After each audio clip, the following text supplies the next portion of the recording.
Maithili express की शानदार प्रस्तुति।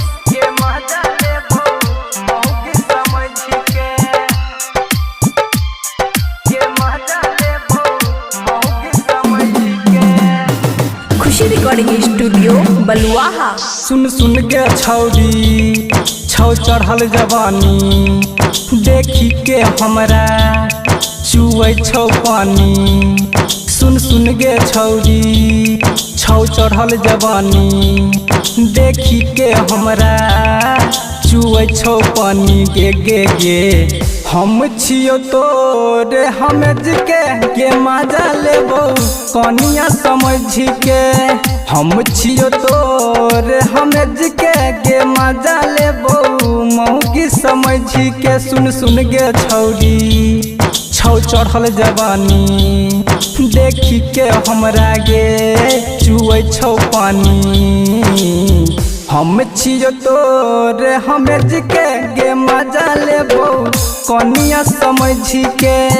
हम छियो तोरे हमेज के मजा लेबो मौगी समझ के। डीजे सुमित सतीश रैना, डीजे सुमित सतीश रैना, डीजे सुमित सतीश रैना, के मजा लेबो मौगी समझ के।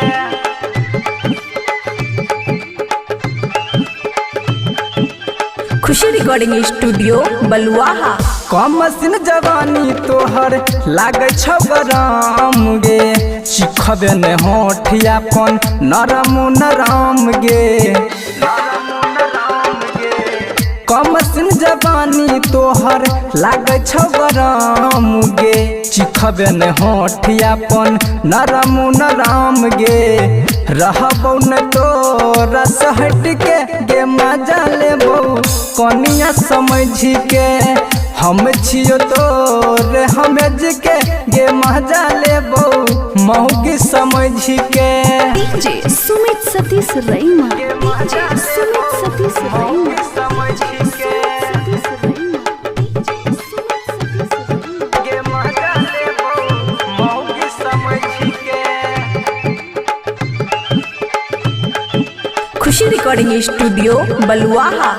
करबौ लड़ाई जेना लड़ै छ जंग गे, जिंदगी बितैबौ जान तोरे संग गे।